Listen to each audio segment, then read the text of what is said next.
Guys, welcome back to your own YouTube channel मस्त study. So guys, आज की video में हम देखने वाले हैं पॉलिटिकल पार्टीज के short notes and quick revision. Guys, इसके पहले हम देख चुके हैं money and credit and outcomes of democracy. यदि आपने वो वीडियो नहीं देखी है तो जल्दी से जाके उन्हें देख लीजिए। अब गाइस, हम इसमें देखने वाले पॉलिटिकल पार्टीज़, तो सबसे पहले जाते हैं पॉलिटिकल पार्टीज़ होती क्या है। बट गाइस, उसके भी पहले हम यहाँ पे देखेंगे हमारी वीडियो में कि पॉलिटिकल पार्टीज़ चैप्टर में हम कौन कौन से टॉपिक्स को कवर करने वाले। सो चलिए देखते हैं। सो गाइस, अब आ गए हैं हम हमारे पॉलिटिकल पार्टीज़ पे। सो टॉपिक्स हैं हमारे जो हम पढ़ने वाले हैं आज की वीडियो में, वो है why do we need political parties, how many parties should we have, national political parties, state parties क्या होती है, इनके बारे में थोड़ी सी डिटेल में पढ़ेंगे, and challenges to political parties and how can parties be reformed. ये कुछ टॉपिक्स है जो हम आज की वीडियो में कवर करेंगे और जिसके इर्द गिर्द हमारा पूरा चैप्टर रहता है। सो चैप्टर हमारा आज की वीडियो में हम कंप्लीट कर देंगे। सो गाइस, अब ये जो पॉलिटिकल पार्टीज़ चैप्टर है, ये बहुत इंटरेस्टिंग चैप्टर है। हम सबसे पहले देखते हैं पॉलिटिकल पार्टीज़ होती क्या है। सो गाइस, पॉलिटिकल पार्टीज़ होती है group of people, those who came together to contest election and hold power is known as political parties। Guys, ये शॉर्ट नोट्स है, आप चाहे तो इसका स्क्रीनशॉट लेके आप खुद भी लिख सकते हैं। एंड गाइस, ये क्विक रिवीजन के लिए बहुत नेसेसरी होते हैं। गाइस, अब आपने पॉलिटिकल पार्टीज़ का मतलब तो समझ ही लिया, तो उसके कंपोनेंट्स भी देख लीजिए। उसमें 3 कंपोनेंट्स होते हैं, leaders, active members and followers. अब गाइस, लीडर्स कौन होते हैं? जैसे हम सपोज़ कोई सी भी पार्टी का एग्जांपल ले तो नेता वगैरह जो होते हैं वो लीडर्स होते हैं। देन उनके फॉलोअर्स कुछ उनके करीबी लोग होते हैं जो उनके एक्टिव मेंबर्स में आते हैं। देन फॉलोअर्स में आते हैं उनके हम लोग। सो गाइस, एक्टिव मेंबर्स वो होते हैं जो पॉलिटिकल लीडर्स खुद अपने पास रखते हैं, खुद उनको जानकारी देते हैं एंड दे जस्ट पार्टनरशिप में रहते हैं वो लोग, हम ऐसा कह सकते हैं। अब नाउ गाइस, ये मोस्ट इंपॉर्टेंट लाइन है, for most ordinary citizens democracy is equal to political parties. यदि हम सबसे ऑर्डिनरी पीपल, जिसने स्टडीज़ नहीं करी है, जिसने इन सब बारे में नहीं जाना है ज़्यादा, उसके बारे में बात करें तो उसके लिए जो पॉलिटिकल पार्टीज़ होती है वो जस्ट इक्वल्स टू डेमोक्रेसी होती है। अब नाउ गाइस, ये हमारे नेक्स्ट नोट्स। सो गाइस, अभी मैंने आपको जो व्हाट इज़ पॉलिटिकल पार्टी का आंसर दिया, उसको आप इस तरीके से लिख सकते हैं। मैंने ये आंसर लिख के रखा है, सेम वही बातें हैं, सो मैं आपको रिपीट करके नहीं बता रही हूँ। एंड आप चाहे तो इसे लिख सकते हैं, ये इंपॉर्टेंट क्वेश्चन था इसलिए मैंने इसे लिख दिया यहाँ पे। अब नाउ गाइस, हमारे मन में एक क्वेश्चन आता है कि पॉलिटिकल पार्टीज़ करती क्या है। सो इसमें हम लिखेंगे व्हाट पॉलिटिकल पार्टीज़ डू में फंक्शंस पॉलिटिकल पार्टीज़ के जो हमारी बुक में दिए हैं। अब गाइस, क्या करती हैं they? Political parties contest election, वो सबसे पहले इलेक्शन लड़ती हैं। Then put forward policies and programmes, फिर उनके जो पॉलिसीज़ और प्रोग्राम्स होते हैं उन्हें मतलब सामने रखती हैं।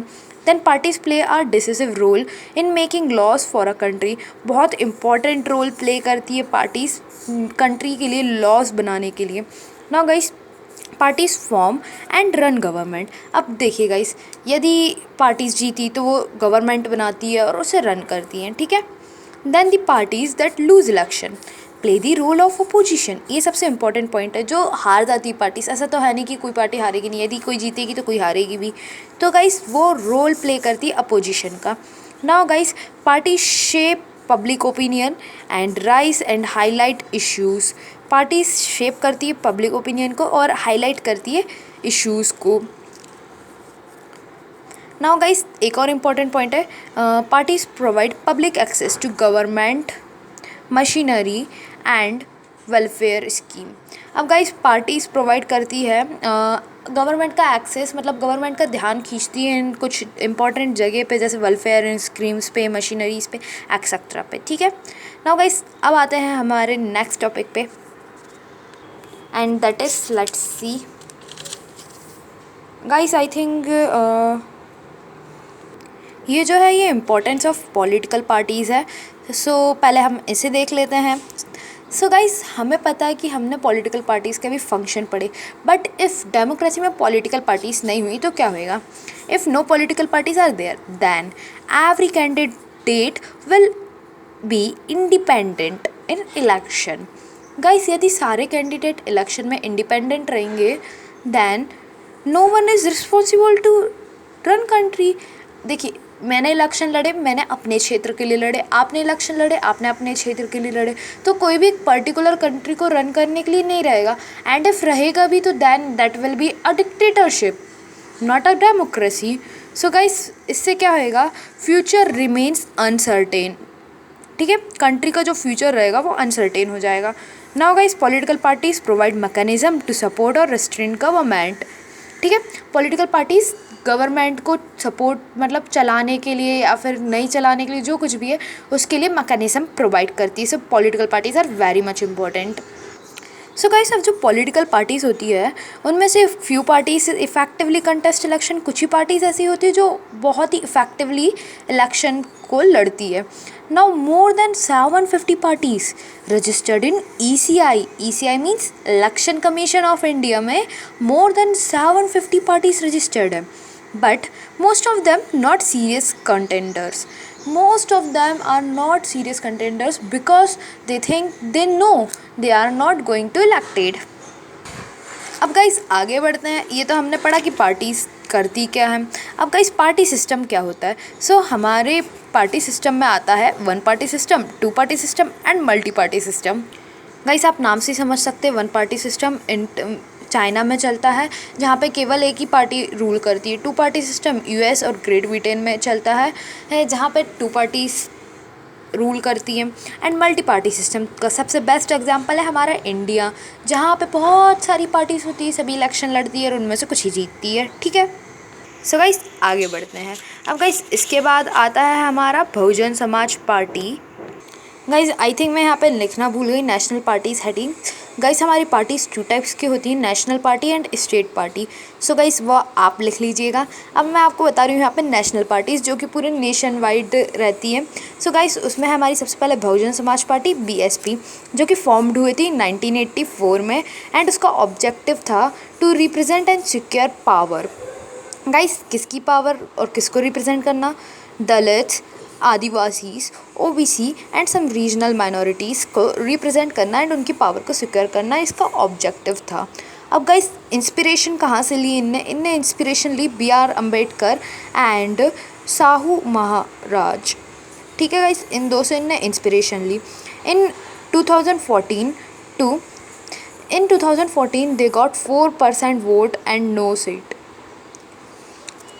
गाइस, ऐसा क्यों हुआ गाइस, वो तो मेरे को याद नहीं है, आप रिसर्च करके मुझे कमेंट सेक्शन में बताइए। बट ऐसा क्वेश्चन ज़रूर आ सकता है कि ऐसी कौन सी पार्टी थी जिसने 2014 में 4% वोट पाए थे और कोई भी सीट नहीं जीती थी। सो गाइस, ये याद रखिएगा। अब हम आगे बढ़ते हैं, हमारी नेक्स्ट देखते हैं कौन सी पार्टी है। सो गाइस, नेक्स्ट पार्टी हमारी BJP, that is Bharatiya Janata party. So guys, it is founded in 1980, भारतीय जना संघ 1951। गाइस, ये पहले भारतीय जना संघ थी के नाम से फेमस थी 1951 में, दैन ये रिफॉर्म्ड हुई एंड इसका नाम पड़ा भारतीय जनता पार्टी इन 1980। ना गाइस, इसकी आइडियोलॉजी क्या थी। गाइस, इसकी आइडियोलॉजी थी cultural nationalism, Indian nationhood and symbol is lotus flower. वैसे इसका सिंबल याद रखिएगा लोटस फ्लावर। वैसे तो आई थिंक सबको याद हो गई क्योंकि मेन फेमस पार्टी अभी फ़िलहाल में चल रही Congress and BJP। Now guys, culture nationalism मतलब क्या हुआ। गाइस, ये प्रमोट करती थी हिंदुज़्म को। ठीक है गाइस, ये बुक में हमारी लिखा है, मैं आपको कुछ भी अलग से नहीं बता रही हूँ, मेरा ओपिनियन नहीं है ये। अब गाइस आगे बढ़ते हैं। ये है हमारी 2 पार्टीज़ जिनको मैंने बाजू बाजू में लिखा है। लोगों बोलते बहुत कन्फ्यूजिंग है बट वेरी सिंपल है गाइस। ये इसको देखते हैं।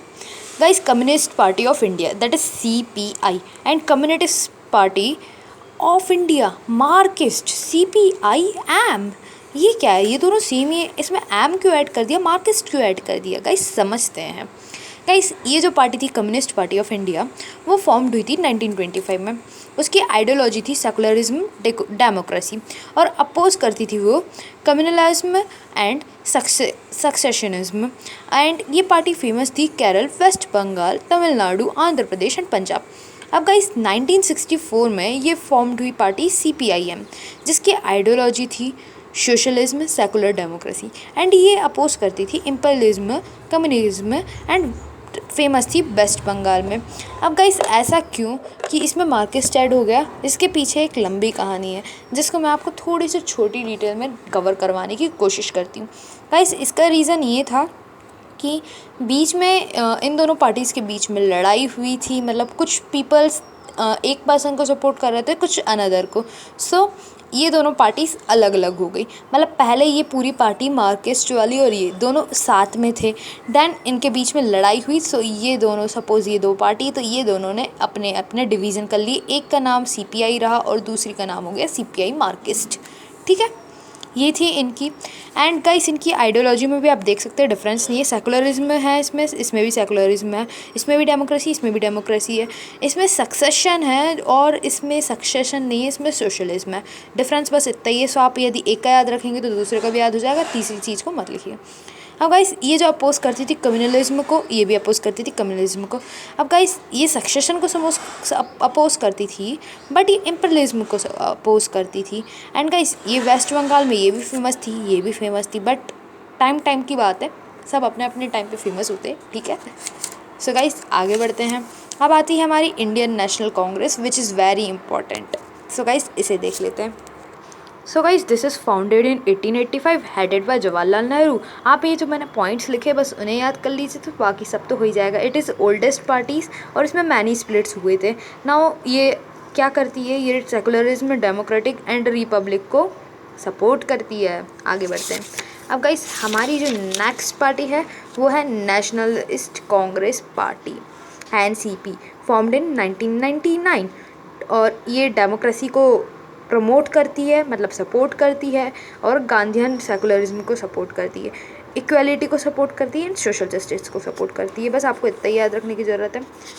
नाउ गाइस आगे बढ़ते हैं। मैंने इसकी हिस्ट्री नहीं बताई, आपने चैप्टर पढ़ के रखा होगा, ये बस क्विक रिवीजन के लिए है। ठीक है गाइस, अब स्टेट पार्टीज़ पे आते हैं guys. So a party that secures 6% of total votes in an election to legislative assembly of the states and win 2 seats is recognized as a state party. Example Janata Dal, आम आदमी party. ये guys दो parties है जिनके example मैंने दिया, आप याद रख सकते हैं। और मैंने यहाँ पे सेकुलर स्टेट पार्टी की डेफिनेशन दी है। आप चाहे what is state party question आए तो इसमें ये पूरा आंसर लिख सकते हैं, एकदम एक्यूरेट आंसर है, आपको फुल मार्क्स मिलेंगे। अकॉर्डिंग टू मार्क्स ये 2 मार्क्स का क्वेश्चन का आंसर है।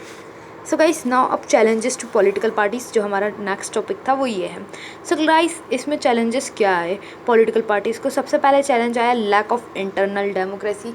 उनके अंदर ही बहुत सारी लड़ाई होती है जिसके कारण स्प्लिट्स भी हो जाते हैं पार्टीज़ में। तो ये थोड़ा एक चैलेंज है पॉलिटिकल पार्टीज़ के लिए। Now guys dynastic succession. अब गाइस इसका मतलब क्या हुआ, हमारे जो लीडर्स रहते हैं, हमारे जो नेता रहते हैं, वो सब क्या करते हैं गाइस, वो अपने ही फैमिली वालों को सपोर्ट करते हैं। यदि उनको इंटरेस्ट नहीं भी है राजनीति में, then also do promote them only ही and did not promote other peoples. Now guys money and muscle power एक बड़ा चैलेंज हो जाता है पॉलिटिकल पार्टीज़ के लिए। And lack of meaningful choice, जो कि हम लोगों के पास मीनिंगफुल चॉइस नहीं होती है पॉलिटिकल पार्टीज़ के लिए, एक बड़ा question. Now guys how do parties be reformed. Guys मैंने इनको बड़ा अच्छे से सजा के लिखा है, आप चाहे तो इसको पेपर में यदि अच्छे से लिखेंगे देन आपको फुल मार्क्स मिलेंगे। अब गाइस लैक ऑफ डेमोक्रेसी, ये तो हमने पीछे देख के आया। Election commission organise election, income tax file. अब ये जो पार्टीज़ हैं, सो गाइस हम पहले रिफॉर्म से पहले ये देख लेते हैं, जो इलेक्शन कमीशन है वो ऑर्गेनाइज़ करती है elections, and income tax file वगैरह को ये बहुत अच्छे से नोटिस करते हैं। क्योंकि ऐसा तो नहीं कि आप सपोज़ कोई मिनिस्टर वगैरह बने एंड उसके पहले आपके पास कुछ भी नहीं था, एंड मिनिस्टर बनने के पास आपके ने बहुत सारा ब्लैक मनी कंटेन कर लिया है। सो ये सब गलत बात है एंड इसका ध्यान रखती है हमारी इलेक्शन कमीशन। सो गाइज ये जो स्टेट फंडिंग है वो स्मॉल पार्टीज़ के द्वारा 1/3 रिप्रेजेंटेटिव्स करते हैं। सो गाइज नाउ अब ये जो हमारा है how do parties B reform, इस क्वेश्चन का आंसर ये है citizens pressure and join participate rather than blaming. अब गाइस रिफॉर्म कैसे हो सकते हैं? सो गाइस सिटीजन्स के ऊपर है रिफॉर्म करना है। सिटीजन्स पार्टीज़ को जॉइन पार्टी में पार्टिसिपेट कर सकते हैं, या फिर सिटीजन्स प्रेशर डाल सकते हैं पार्टीज़ पे rather than blaming them, because guys blaming is not a good thing. So यहाँ पे गाइस हमारा चैप्टर ख़त्म होता है। आई थिंक आपको ये चैप्टर समझ आया होगा। ये मेरे पूरे नोट्स है, आई थिंक आपने स्क्रीनशॉट ले लिया होगा एंड इसमें गाइस स्टेट पार्टीज़ में ज़्यादा कुछ समझने के लिए था नहीं। सो यहीं पे हम हमारा चैप्टर ख़त्म करते हैं। Thank you for watching.